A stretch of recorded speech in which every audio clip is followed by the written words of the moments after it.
Hoirunisa Putri, Rizky Hairul Nisa, Rizka Permata Oktaviani, Salsabila Sania Balkis. Selaku pembawa materi pada hari ini. Maka dari itu, dipersilakan kepada kelompok 1 untuk memulai presentasi hari ini.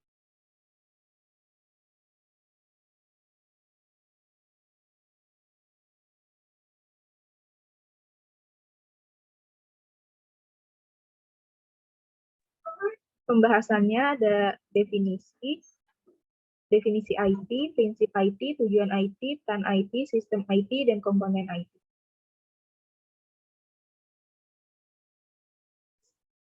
Bisa di next. Ya, pertama di sini ada definisi IT. IT atau teknologi informasi bisa disebut TI, IT, atau infotech. Adalah suatu teknologi yang digunakan untuk mengolah data, termasuk memproses, mendapatkan, menyusun, menyimpan, memanipulasi data dalam berbagai cara untuk menghasilkan informasi yang berkualitas. Informasi yang relevan, akurat, dan cepat waktu. Bisa di next.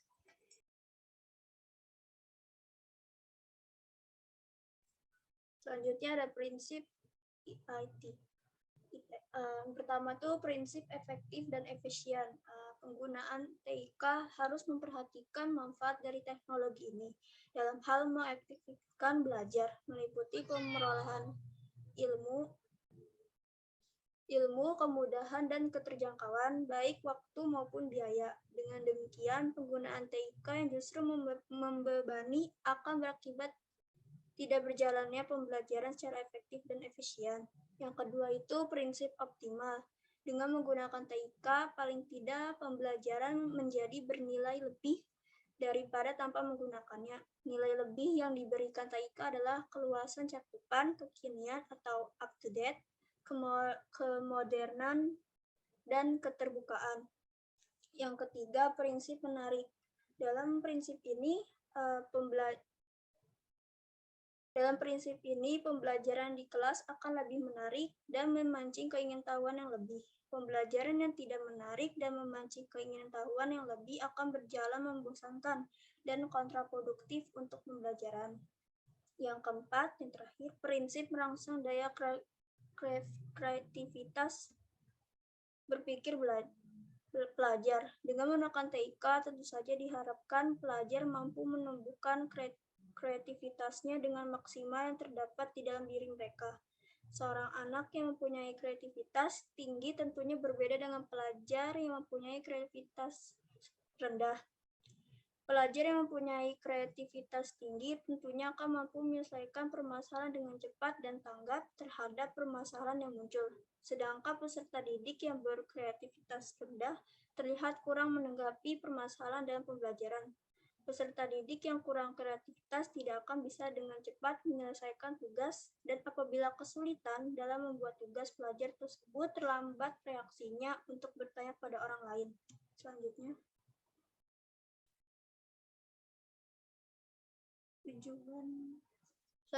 tujuan IT. Yang pertama itu dapat meningkatkan pelayanan kepada klien. Yang kedua, meningkatkan keselamatan pada pasien. Yang ketiga, analisis kinerja pelayanan kesehatan. Yang keempat, menghindari kesalahan medis. Yang kelima, menghemat waktu. Selanjutnya.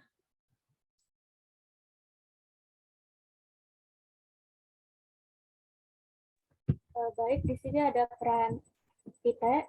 Yang pertama yaitu membantu tenaga kesehatan, salah satunya keperawatan dalam memberikan promosi kesehatan. Dalam hal ini, dengan adanya promosi kesehatan melalui informasi teknik, maka memudahkan pasien dalam meningkatkan dan memelihara kesehatannya, seperti dibuatnya aplikasi kesehatan agar masyarakat dapat memperoleh informasi kesehatan melalui informasi teknik dan mudah diakses bisa melalui smartphone. Maka dari itu, peran perawat dalam promosi kesehatan juga bisa memegang peran penting, seperti perawat diharapkan mampu menguasai informasi teknologi dan juga butuh pelatihan keterampilan dalam mengoperasikan beberapa alat informasi teknik yang mungkin belum dipengerti. Yang kedua, mempermudah layanan kesehatan menjadi lebih efisien. Di era globalisasi ini, informasi teknik pun semakin berkembang di bidang kesehatan. Salah satunya pelayanan kesehatan yang melalui teknologi tanpa harus tatap muka. Contohnya itu seperti aplikasi HelloDoc.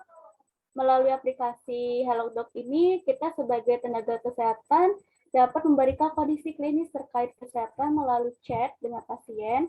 Karena melalui aplikasi, maka pelayanan kesehatan yang diberikan tenaga kesehatan juga bisa lebih mudah, terlebih di era COVID. Peran informasi teknologi sangat dibutuhkan saat di bidang kesehatan. Yang ketiga itu ada pengelolaan atau pengumpulan data dapat diakses dengan mudah. Jika semua data pasien tertera di komputer ataupun fasilitas teknologi lain yang berada di rumah sakit, maka data-data tersebut dapat mudah oleh tenaga kesehatan lainnya dibanding berupa kertas saja. Selain efisien waktu oleh tenaga kesehatan, data-data yang terkait juga dapat aman dan tidak khawatir hilang ataupun sobek karena semua arsipan data sudah berada di komputer.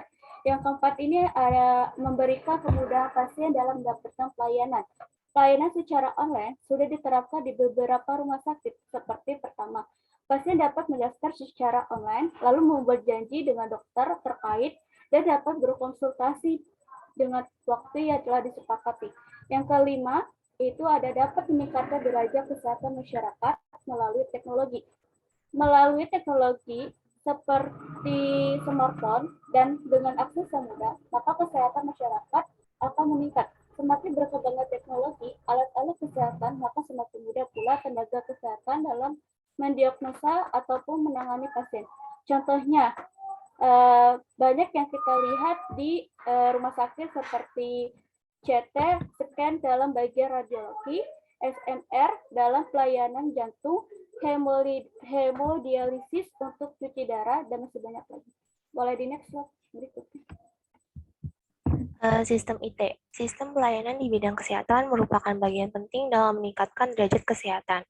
Tujuan pembangunan kesehatan ini dapat tercapai dengan cara efektif, efisien, dan tepat dengan sasaran dan keberhasilan sistem pelayanan kesehatan tergantung dari berbagai komponen yang masuk dalam pelayanan, diantaranya yaitu perawat, dokter, atau tim kesehatan lain yang satu dengan yang lain saling bekerja sama. Teori sistem berisi tentang cara memudahkan dalam memecahkan persoalan yang ada dalam sistem yang terdiri dari subsistem yang membentuk sebuah sistem yang diantara satu dengan lainnya harus saling mempengaruhi. Teori sistem disebut sistem terbentuk dari subsistem yang saling berhubungan dan saling mempengaruhi. Bagian tersebut meliputi yang pertama ada output. Yang pertama ada input. Input berisi tentang subsistem yang memberikan segala masukan untuk berfungsinya sebuah sistem, seperti sistem pelayanan kesehatan. Maka dari itu, masukan dapat berupa potensi masyarakat, tenaga kesehatan, dan sarana kesehatan. Selanjutnya ada output. Output ini berisi tentang proses kegiatan yang berfungsi untuk mengubah sebuah masukan untuk menjadikan sebuah hasil yang diharapkan melalui sistem tersebut.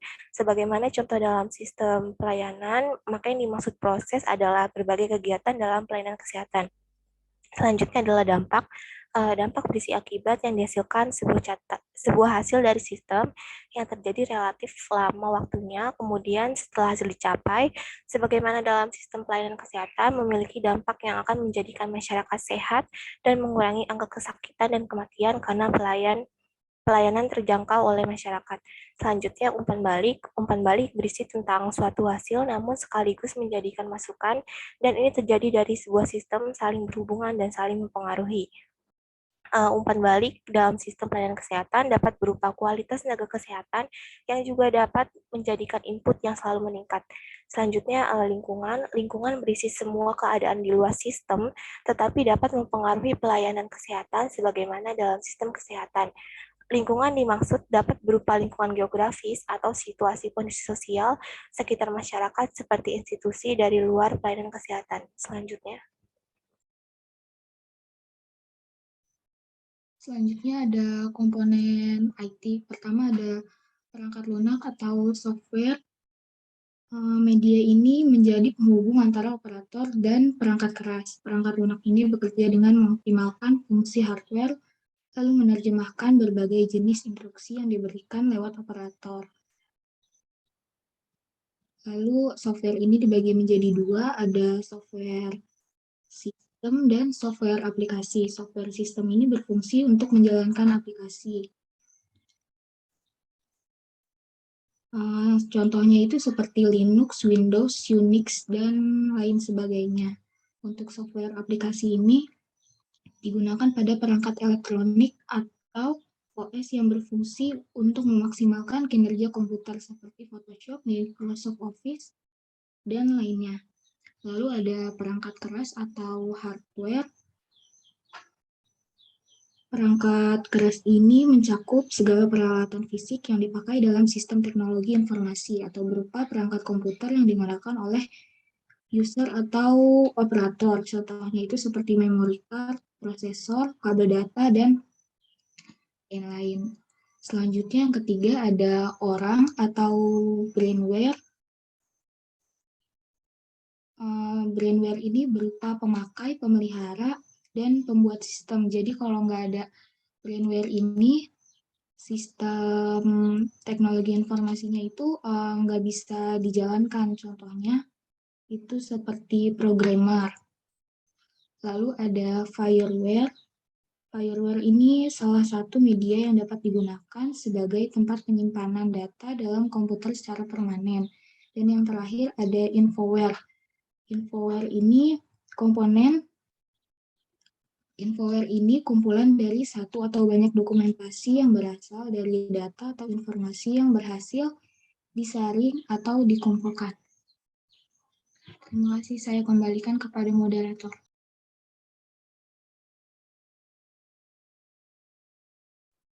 Baik, selanjutnya dibuka sesi tanya jawab. Kepada yang ingin bertanya dipersilakan untuk raise-hand terlebih dahulu.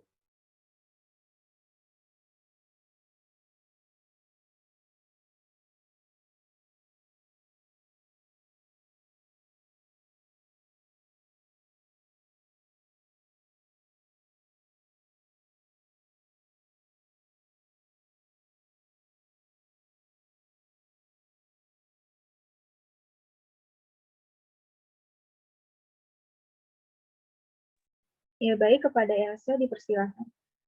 Baik, terima kasih moderator. Sebelumnya saya Elsa Komalasari izin bertanya. Jadi kan di PPT ada tujuan IT itu dapat menghindari kesalahan medis.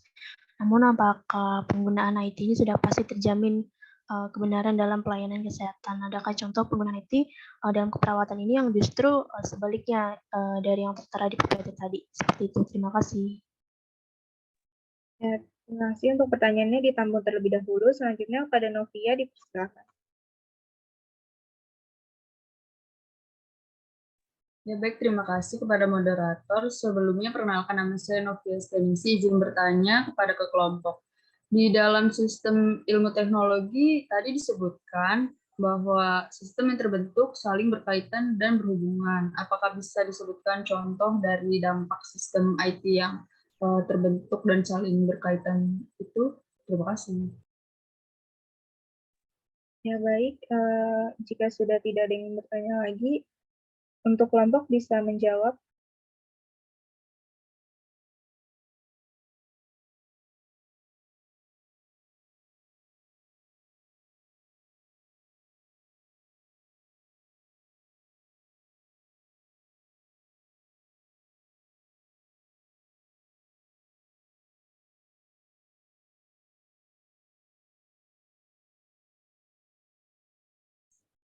Baik, izin masuk, moderator.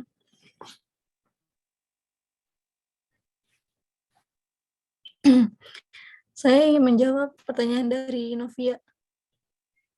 Pertanyaannya, dalam sistem IT disebutkan sistem yang terbentuk saling berkaitan dan berhubungan. Bisa sebutkan contoh dari dampak sistem IT yang berkaitan dan berhubungan? Jawabannya itu salah satu contoh dampak sistem teknologi informasi bagi kesehatan adalah pada saat pendaftaran pasien di rumah sakit.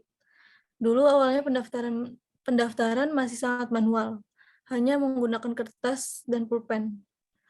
Hal tersebut mengakibatkan pelayanan kepada pasien agak lama, namun sekarang hampir semua tempat pelayanan kesehatan menggunakan sistem komputer karena efek dari perkembangan teknologi informasi. Seperti saat masuk dalam UGD, pasien hanya perlu memencet salah satu tombol pada mesin yang mengeluarkan nomor antrian. secara otomatis. Pelayanan kepada pasien lebih cepat dan efisien serta tidak membuang banyak waktu dan tenaga. Kemudian dampak lainnya seperti saat akan melakukan pengindekan atau pelaporan akan sangat mempermudah petugas karena data-data sudah ada di komputer. Berbeda dengan yang dahulu masih yang mengumpulkan berkas-berkas pasien dengan mendata kembali. Apakah sudah terjawab, Novia? Baik, sudah. Terima kasih. Baik, izin masuk moderator. Saya Rizka Pernata dari kelompok 1 ingin menjawab pertanyaan Elsa tadi. Tadi Elsa tanya, kalau di PPT kelompok 1 itu tertera tujuan IT dapat menghindari kesalahan medis. Namun, apakah penggunaan IT sudah pasti terjamin kebenaran dalam pelayanan kesehatan? Lalu adakah contoh penggunaan IT dalam keperawatan yang justru dapat membahayakan pasien? Jadi jawabannya itu kalau misalkan kita bicara tentang kebenaran dalam kesehatan mungkin belum terbukti. Tapi kalau misalkan meningkatkan pelayanan kesehatan itu udah terbukti seperti yang tadi dijelaskan kelompok 1 di PPT. Terus kalau misalkan penggunaan IT itu membahayakan pasien itu tetap ada, tapi presentasinya kecil. Contohnya itu misalkan ronsen atau X-ray. Kalau ronsen itu kan ada radiasi yang dikeluarkan ya. Terus ada nih radiolog namanya Martha Hernandez Coleman dari American College of Radiology Pediatric Imaging Commission. Dia tuh bilang kalau misalkan orang mau berapapun usianya, sebenarnya itu nggak boleh terpapar sinar radiasi.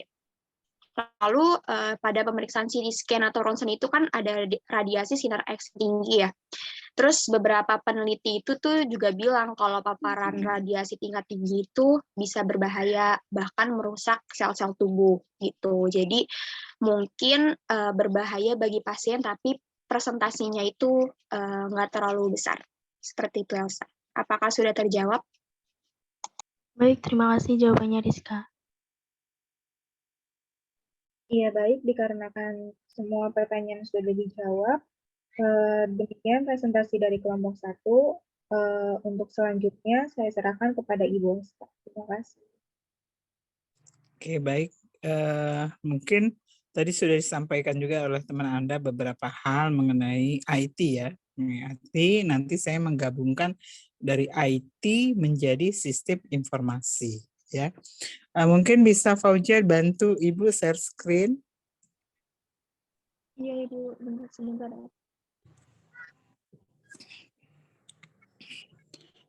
Oke, sebenarnya ini konsep sistem informasi, tapi memang adalah mengaitkan antara teknologi informasi dengan sistem, ya sistem, ya. Next mungkin Mbak Fauzia. Oke, kita karena tadi judulnya sistem informasi, jadi kita belajar dulu apa yang disebut sistem, ya. Sistem kalau di literally katanya ahli itu merupakan kumpulan dari bagian-bagian yang saling berkaitan dan beroperasi berjalan itu bersama-sama. Itu katanya Gordon ya, katanya Gordon. Sedangkan Raymond mengatakan bahwa yang disebut dengan sistem adalah himpunan dari unsur-unsur ya, yang saling kaitan sehingga membentuk suatu kesatuan utuh dan terpadu. Jadi kalau dalam suatu sistem satu unsur tidak berjalan dengan baik, maka sistem itu tidak bisa berjalan. Jadi seperti itu. Contoh kayak kita sistemnya ada republik. Republik itu ada 3 pilar, 3 unsur ya. Yang pertama adalah yudikatif, legislatif, kemudian pemimpin ya, saya lupa istilahnya ya. Nah, ini kalau misalnya legislatif tidak berjalan, sistem kacau. Ya. Begitu juga kalau misalnya yudikatif. Contoh nih, waktu zaman Pak Karno itu dia adalah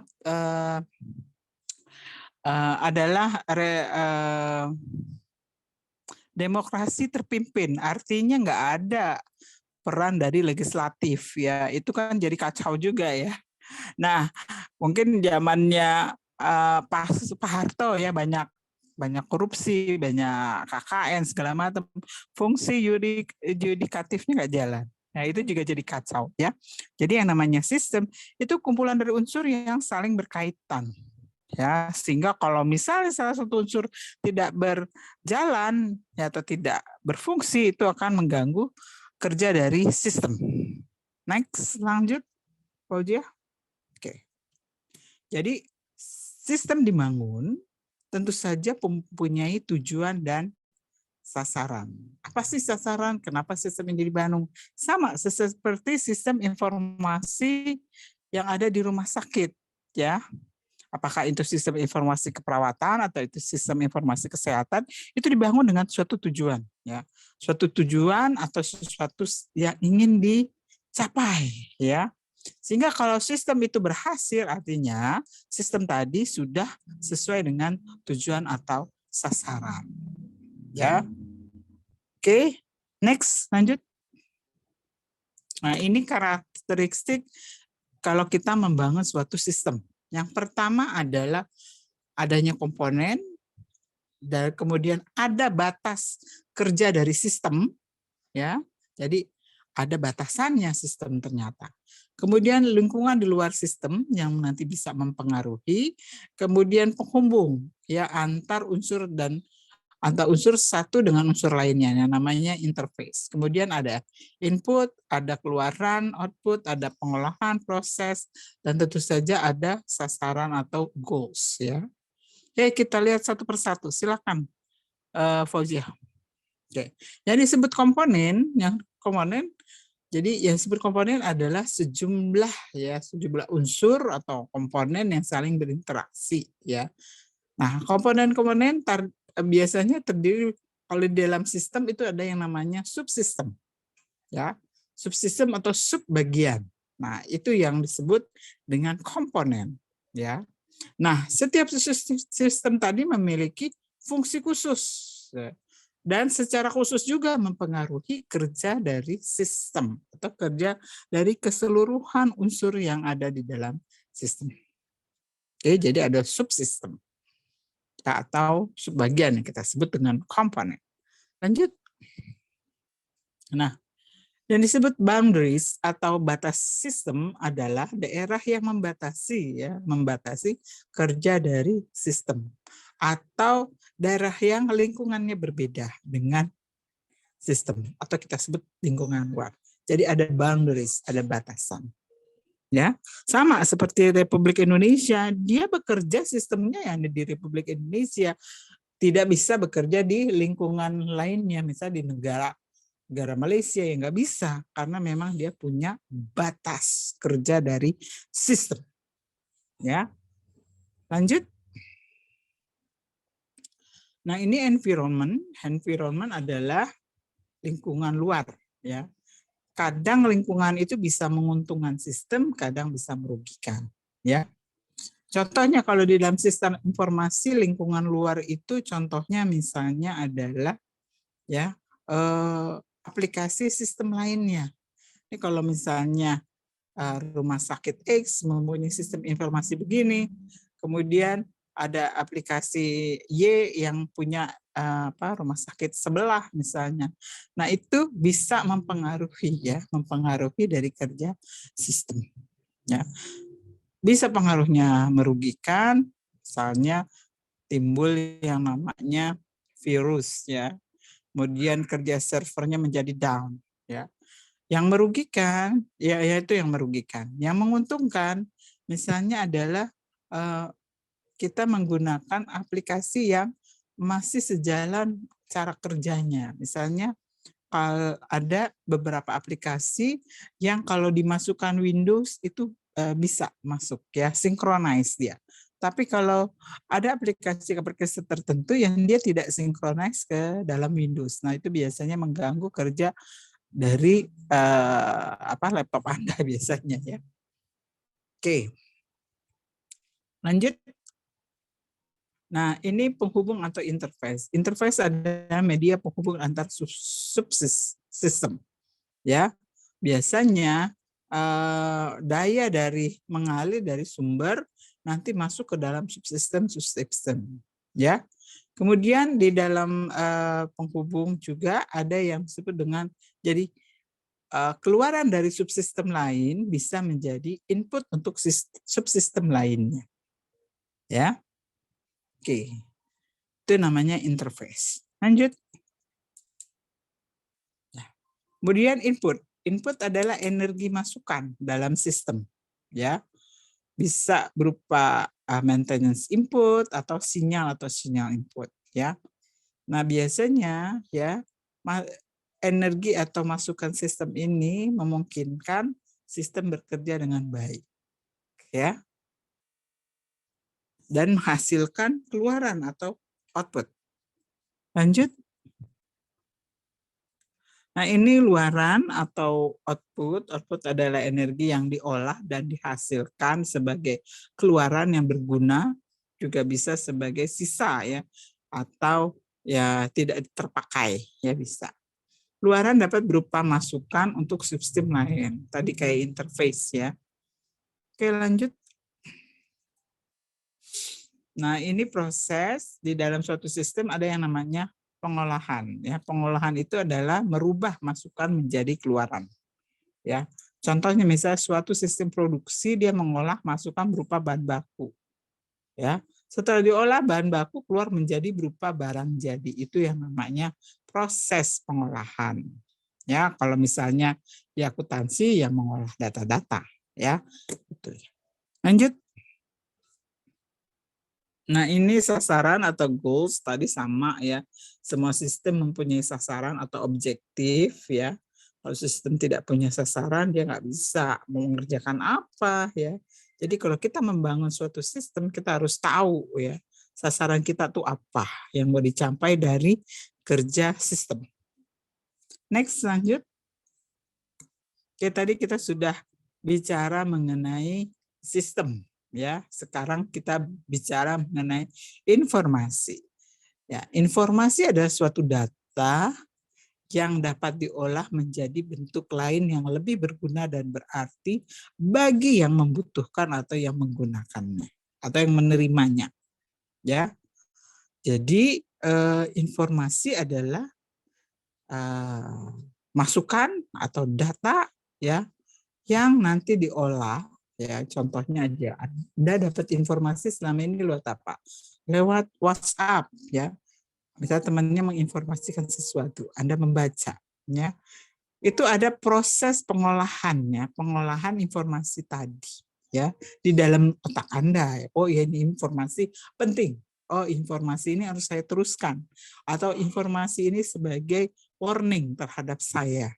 Jadi informasi ada sesuatu yang atau data yang nanti bisa diolah bentuknya, ya. Kemudian informasi itu bisa bentuknya dalam bentuk gambar, bisa dalam bentuk konsep atau dalam bentuk angka atau huruf, ya. Kalau orang IT itu dia biasanya buka layar hitam ya. Nah, di layar hitam itu dia mau masukkan ini sistemnya bisa menerima apa? Inputnya. Apakah inputnya dalam bentuk gambar, dalam bentuk kata-kata, whatever lah, atau dalam bentuk angka. Ya. Next. Ya. Jadi ada yang namanya siklus informasi. Ya, jadi siklus informasi adalah data yang tadinya bahan mentah kemudian diolah menjadi suatu informasi untuk menghasilkan suatu model, ya, model. Proses pengolahan data tersebut disebut sebagai siklus informasi. Ya, siklus informasi biasanya dari informasi disampaikan melalui pemberi informasi, kemudian diterima oleh informasi, itu siklus ya. Nanti penerima informasi akan menyampaikan informasi lagi ke penerima berikutnya. Jadi itu adalah siklus ya. Next. Nah, ini siklus informasi dari input, kemudian proses ya, output ya. Ini dari baru diterima oleh penerima ya. Penerima nanti mengambil keputusan apa yang mau dilakukan. Ya, nanti hasil tindakannya menjadi data atau input bagi bagi penerima berikutnya. Next. Nah, dalam informasi ada yang disebut dengan kualitas informasi. Yang pertama syaratnya adalah akurat. Jadi informasi harus akurat. Tidak boleh ada kesalahan atau hal-hal yang menyesatkan bagi orang yang menerimanya. Nah, akurat itu bisa dilihat dari komplit tidak yang disampaikan infonya. Kemudian benar tidak penulisannya. Kemudian apakah informasi tadi ya tersampaikan secara utuh ya sehingga keamanan informasinya terjaga. Jadi ini 3 hal yang menjadi dasar penting dalam membangun suatu sistem informasi, terutama pada saat kita menginput atau mendapatkan data atau informasi dari sistem. Jadi dia harus komplit, harus correct, harus security. Ya, sehingga biasanya di dalam aplikasi atau di dalam aplikasi sistemnya biasanya dipakai kode. Ya, kode itu siapa yang tahu? Yang penggunanya. Sehingga dengan menggunakan kode itu mengurangi kesalahan, mengurangi ketidaklengkapan. Ya, jadi dia menggunakan kode. Next. Kemudian yang menjadi penentu kualitas suatu informasi, yang kedua adalah tepat waktu. Jadi informasi harus sesuai dengan waktunya. Jadi jangan terlambat. Karena kalau usang kan beda nanti tindakan yang dilakukan. Jadi kalau bisa informasi itu up to date. Ya, up to date right now, right here ya. Kemudian yang ketiga adalah relevan. Relevan itu artinya informasi tadi sesuai dengan kebutuhan dari si pengguna atau penerima, ya. Nah, informasi tiap orang ya tentu aja beda. Misalnya dokter dia membutuhkan data yang bisa saja beda dengan misalnya sanitarian, ya.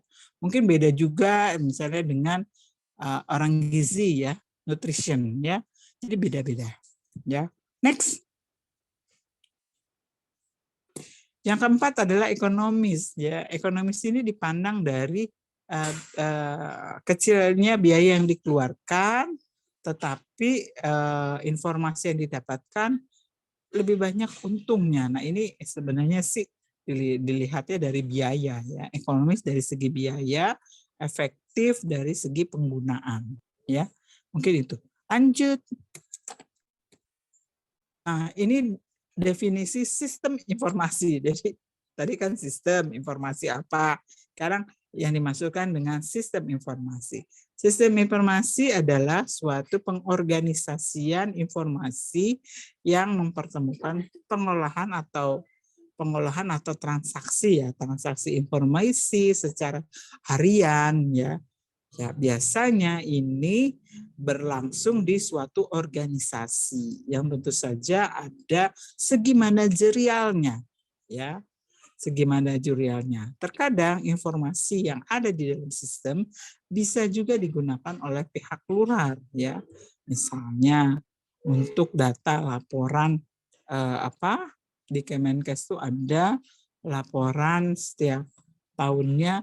Rekap mengenai kejadian penyakit-penyakit tertentu. Nah, itu bisa diambil dari sistem yang dibangun di rumah sakit, itu bisa datanya digunakan oleh pihak Kemenkes, kan pihak di luar rumah sakit ya, untuk membuat laporan. Next. Nah, ini komponen dari sistem informasi, ada blok masukan, blok model, blok keluaran, blok teknologi, blok basis data, dan blok kendali. Kita cukup tahu bahwa di dalam suatu sistem informasi komponennya itu ya. Oke, next. Ya. Nah, ini mungkin komponen sistem yang pertama blok masukan. Blok masukan itu data yang masuk ke dalam sistem informasi itu bersifat metode atau media ya, yang diperoleh dari pemasukan informasi atau dokumen dasar. Jadi ini blok masukan. Jadi fungsinya dia ada bagian atau blok ya yang memang untuk memasukkan info ya. Kemudian blok model adalah kombinasi prosedur logika ya dan sistem matematika yang memanipulasi data masukan atau informasi yang ada di dalam basis data. Jadi kalau misalnya Anda membangun sistem informasi, itu harus ada blok masukan, ada blok model, itu harus ada. Nah, yang berikutnya adalah blok keluaran. Keluaran adalah produknya. Produk dari sistemnya apa? Informasi ya. Informasi yang tentu saja berkualitas karena kita sudah mengupayakan data yang masuk itu akurat, relevan, kemudian up to date ya. Next. Ya, ini komponen sistem lainnya ada blok teknologi. Nah, itu biasanya ada tools box ya di dalam setiap sistem tuh ada toolbox-nya ya yang bisa dipakai yang mempermudah kerja. Kemudian nah, dalam teknologi dalam penerapan teknologi di sistem informasi harus ada 3 hal. Yang pertama harus ada brainware. Brainware itu siapa? Teknisinya. Teknisi yang memang memaintain ya sistem tadi, yang tahu betul ya. Biasanya ini orang-orang IT yang ada di sini ya sebagai brainware-nya. Kemudian perangkat lunaknya atau software ya. Software itu ya biasanya yang dibuat aplikasi. Perangkat keras ada hardware, biasanya server ya, server. Jadi kalau membangun sistem informasi di dalam suatu rumah sakit, 3 hal ini harus terpenuhi ya. Kan nggak mungkin juga ada perangkat lunak atau perangkat keras yang menjalankannya nggak ada teknisinya, nggak bisa juga ya. Ada teknisi, ada perangkat lunak, tapi hardware-nya nggak ada, juga nggak bisa ya. Next. Nah, ini komponen sistem lainnya, komponen basis data. Jadi file data yang ada di organisasi agar mudah diakses ya dengan cepat dan mudah ya. Kemudian blok kendali biasanya ini dirancang untuk meyakinkan bahwa jangan masuklah ya mungkin firewall ya. Firewall yang dibangun untuk tadi mencegah hal-hal yang dapat merusak sistem. Jadi pencegahan ya, pengendalian. Next. Lanjut ada? Oke. Mungkin itu yang bisa saya sampaikan mengenai konsep ya. Konsep sistem informasi. Kalau konsep IT kan sudah dengan kelompok karena itu hanya review ya, review recall ya, recall mengingat kembali. Oke. Apakah ada yang ingin ditanyakan dari kelas?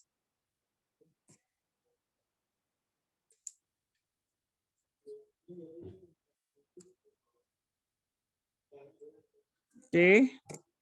Ada? Oke, kalau tidak ada silakan Fauzia di screenshot ya, Fauzia. Iya, Ibu, izin screenshot ya, Ibu. Oke.